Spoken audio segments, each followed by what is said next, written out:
Good morning. Thank you very much for nice introduction, and thank all of you for coming. It's a real pleasure for me to be in Ljubljana in Slovenia.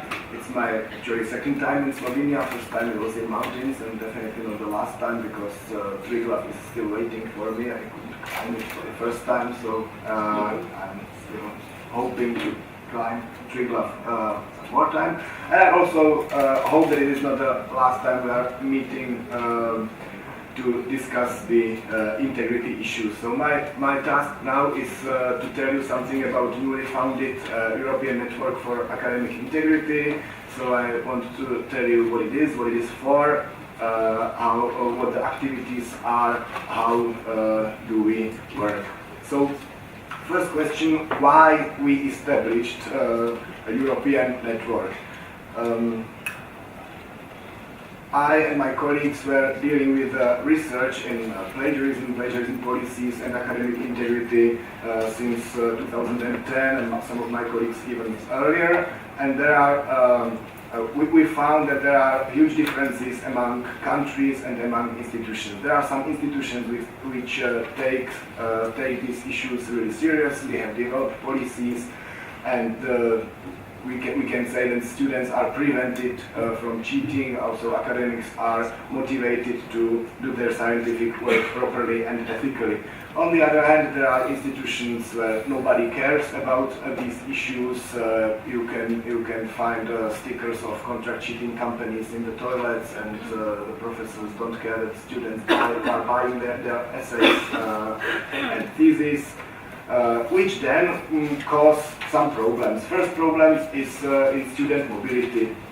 We know that due to Bologna process, we in whole Europe are trying to unify standards for students' effort. We have ECTS, so we can recognize courses taken in other institutions. We can recognize even whole degrees gained at other institutions, and we have to trust each other. Not only in terms of the effort that student had to put to his or her education, but also to the processes which are in place. We have to trust that the student really gained his or her knowledge and didn't pass their exams just by buying the essays or copying from their mates. However, and it's not only about the recognition of mutual recognition among European higher education institutions. It's about overall trust of the diplomas we are issuing. The future employers of our students has to trust that if there is a graduate with diploma from our institutions, that this person really has the knowledge we are presenting. However, there are many institutions which don't train neither teachers nor students how to write a thesis properly, how to avoid plagiarism, how to avoid cheating. Sometimes management have no idea what's happening in the classroom. We were conducting research in Southeast Europe, doing interviews with management and focus groups with students, and at the same time I was vice dean of faculty, which I don't want to mention, and she told me that, well, we don't have any problem with student cheating. Our students are motivated, they are convinced that the education is worth it, so they really learn properly, and I can guarantee that we have no plagiarism. And if there is, the teachers, the supervisors can recognize it and punish it properly. So I asked them, do you use any software for detection of plagiarism? No, that the supervisor is able to recognize it without any software. We have such good supervisors. And my colleague, Rita, she is here, she was in the same time interviewing students, and students said, well, everybody is cheating, it's part of our culture. There are companies, they can write a thesis for some fee. We have some technology for cheating during exams and so on. So, yeah, teachers don't care because it would be complicated for them. Some processes, and nobody wants to follow these processes. So they simply don't care and pretend they don't see it. Of course, not every institutions are like that, but there are some institutions like that, and differences are even among departments or faculties in one institutions. Whereas we found many good examples of institutions who care, who have policies how to deal with who want to maintain the quality of higher education and want to address these issues within their institutions. So these were our research project, the impact of policies of higher education across Europe between 2010 and 2013,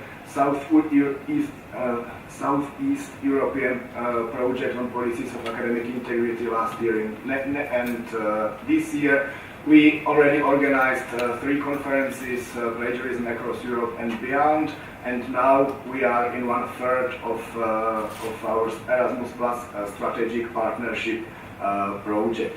During these activities we took inspiration from 2 international organizations. There is International Center for Academic Integrity, which is operating mainly in the United States and Canada, and even though it aims to be international, people or institutions from other continents are not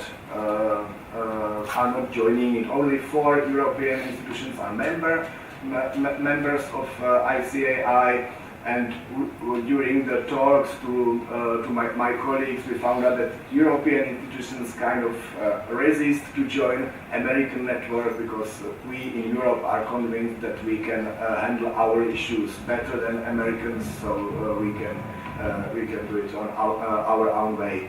There is also similar organization operating in Pacific and Australia, Asia Pacific Forum on Educational Integrity.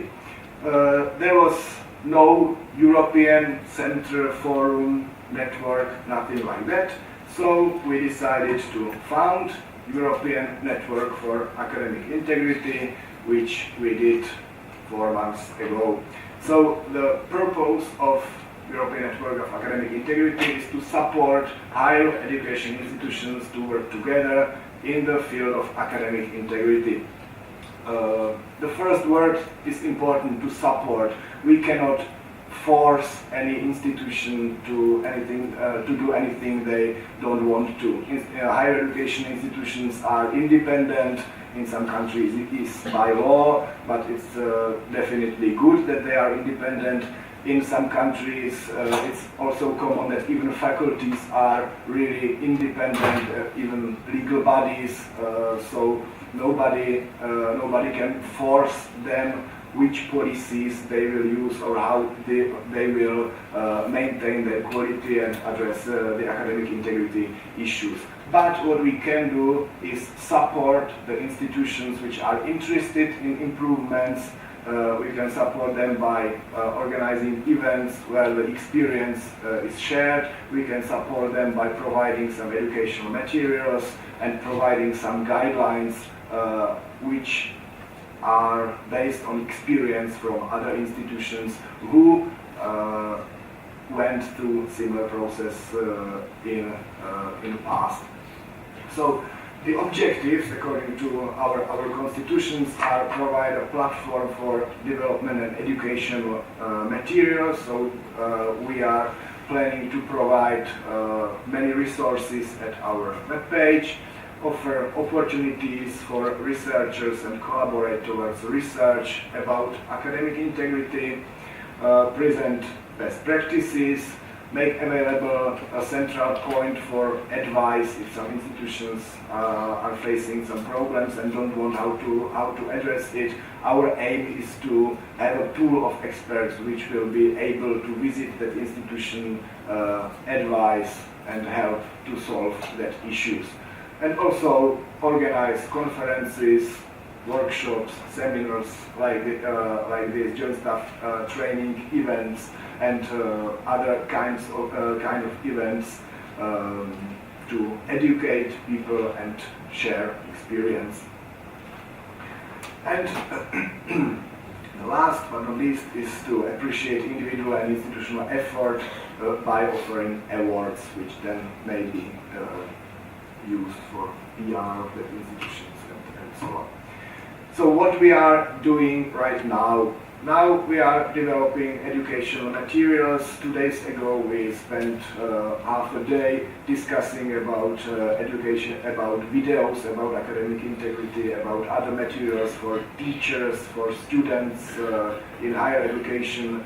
So how to promote academic integrity, how to motivate students to study honestly, how to cite and reference properly, how to avoid plagiarism. We are also developing guidelines for higher education institutions which want to improve in terms of academic integrity. Now we are working on glossaries, trying to define the terms which are necessary, and then we will use this term in guidelines. We already have a web page ready to put the resources. The resources are now under construction, so you cannot unfortunately still download any resources from our web page, but I hope and I believe that within 1 year there will be many resources ready to use, publicly available for all European institutions. We are circulating regular or almost regular newsletter, so those who are interested in what's happening, what's new, what is new in the field of academic integrity, plagiarism, cheating, prevention of cheating, so you can subscribe for that newsletter and you will be informed about the news. We are organizing annual conferences and training events and workshops. All these activities are for now financed by the European Union with the Erasmus Plus Strategic Partnership Project, where 12 partner institutions from 11 countries are together, and we have some budget, considerable amount of money, and we are obliged to produce 3 intellectual outputs. So we promised to provide educational material, toolkit for cross-sectoral cooperation, because our students are coming from high schools and we need them to already know what plagiarism is and some basic skills how to cite and reference, and we want secondary schools to teach this knowledge to students. And also our students are, after university, going to do business, they are going to be employed, and the ethical issues don't end with leaving the university. The ethical issues are still in almost any job, and so we want to make links between ethical issues in academia and ethical issues in the future jobs of our graduates. And we are working on guidelines called Handbook for Improvements in Academic Integrity for the purpose of the project. We already have a web page with easy to remember address, academicintegrity.eu. We are organizing annual conferences. We already organized conferences every other year, but from this year we decided to have it annually and to move around Europe. So we started in Czechia. Next year we have the conference in May in Turkey. The leaflets are behind you on the table, so please feel free to take the leaflets and share it with your colleagues. Next conference is going to be in Lithuania, and next, nobody knows. Our idea is to decide 2 years in advance where the next conference will take place. So in Turkey we are going to decide about the organizer of the 2020 conference and so on. So maybe we are meeting in Slovenia for the ENAI annual conference sometime. The training events are events where we are developing materials, organizing workshops, working in groups on particular issues.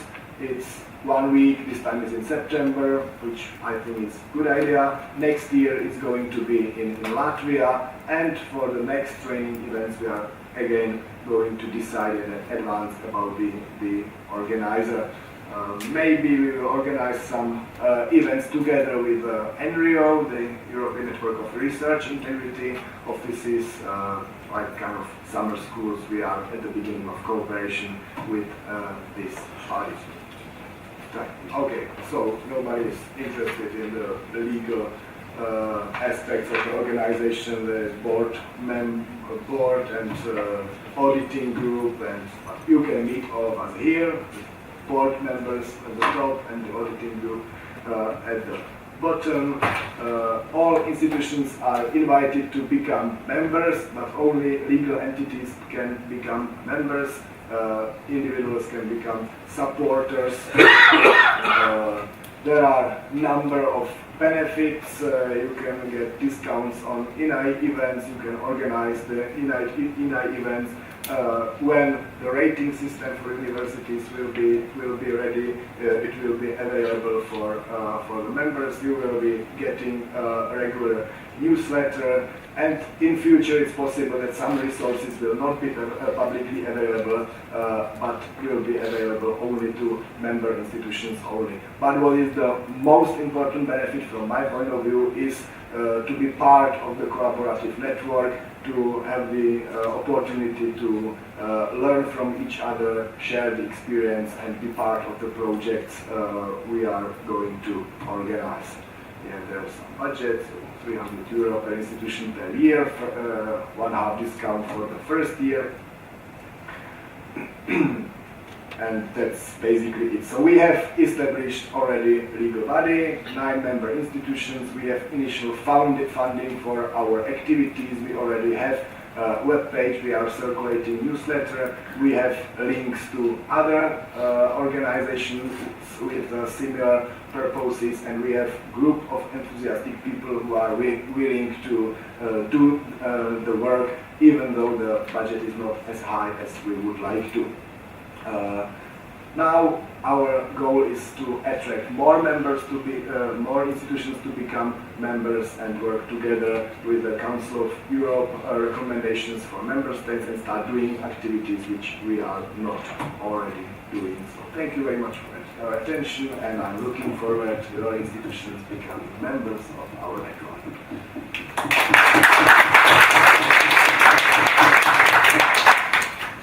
Okay, maybe it's time for 1 or 2 questions.